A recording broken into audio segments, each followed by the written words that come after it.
Resident Evil 8 Village gets a lot of information dropped. Vicarious Visions gets merged with Blizzard. Xbox Live Gold gets a price hike. Ulf is now in Melee. All that and more on this edition of the Miikcast Station. Hi guys, DPX here, reporting today the news on the Miikcast Station. Let's get into this. Super Smash Bros. Melee is a game that came out 20 years ago, but still has a very strong following today. Well, the game has received many mods, like the Slippy mod, which allows for net play, but the creators of Slippy are adding more things to the game, and one thing they added was the addition of Wolf from Star Fox. There isn't a whole lot here. Wolf seems way more similar to Fox or Falco than he does as Wolf from, say, Brawl or Ultimate, but it's really cool to see a new character added to Melee. Or is this a returning character? I don't know. Kind of depends on how you look at it. I mean, Wolf isn't new to Smash, but he appeared in Brawl, which came out after Melee, but now he's in Melee, which came out before Brawl. Whatever. What do you guys think about this?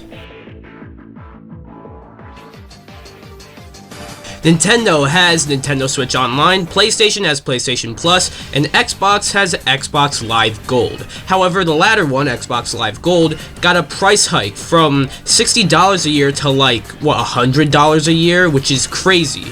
Naturally, people were mad. However, as it turns out, Xbox are actually not going to be jacking up the price for Xbox Live Gold, and will even be unlocking free games for even non-Xbox Live Gold members.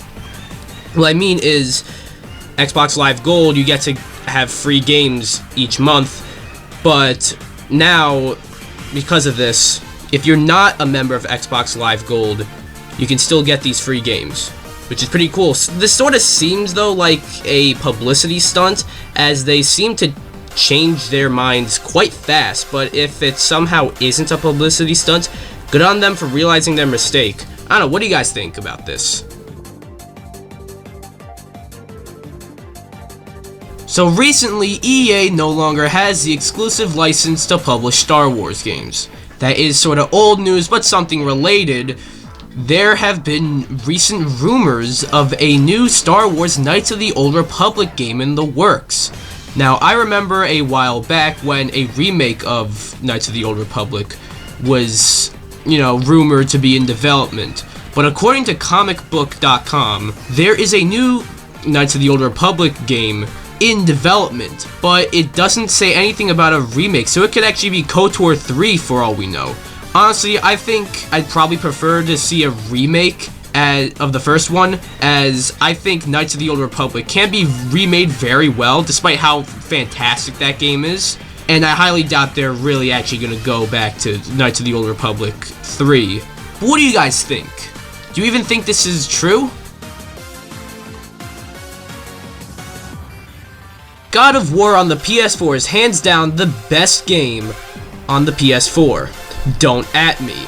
Anyways, the studio behind it, Sony Santa Monica, apparently have a secret game of theirs that they are working on, other than, of course, the God of War sequel, God of War Ragnarok.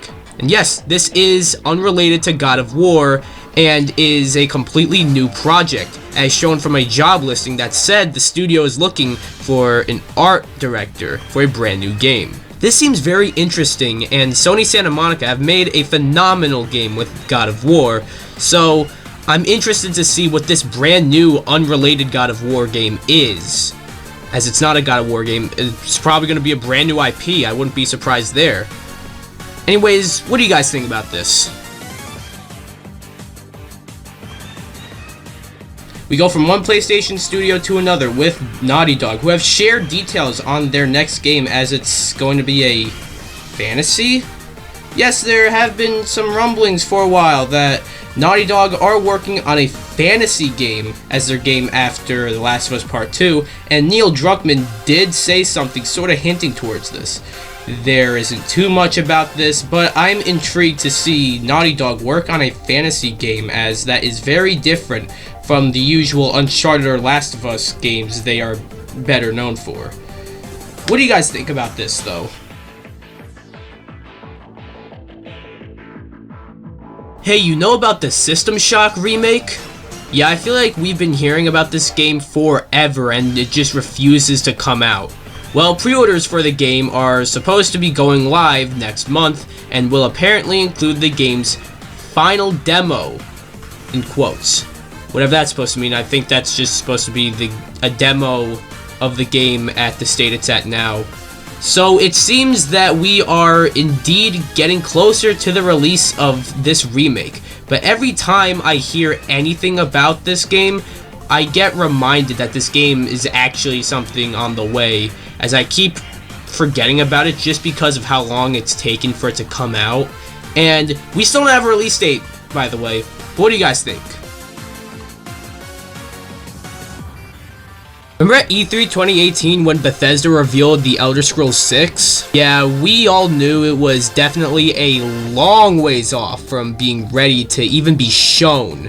So there is no surprise that we still don't know anything about it 3 years later. However, an insider hinted at a release year for The Elder Scrolls 6, but it apparently won't be coming out till 2026 at the earliest. This insider also leaked Fallout New Vegas 2 a while back and also claims that Fallout 5 won't be released till the 2030s. So while none of this has been proven true at all, it is something to take note of. What do you guys think about this though?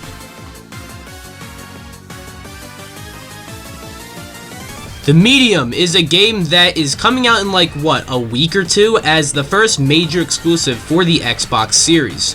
One very cool thing though is that the developer of The Medium, Blooper Team, also developed a game called Observer, which got a current gen revamp and re-release as Observer System Redux, and the worlds of both games are connected and are canon to one another according to the devs. Not much to say here, as maybe I'll be giving certain spoilery details that'll show how they are connected, but it's pretty cool. What do you guys think? Vicarious Visions, if you're not sure, are the developers of such games like the Tony Hawk games as well as the Crash games, and are beloved by many.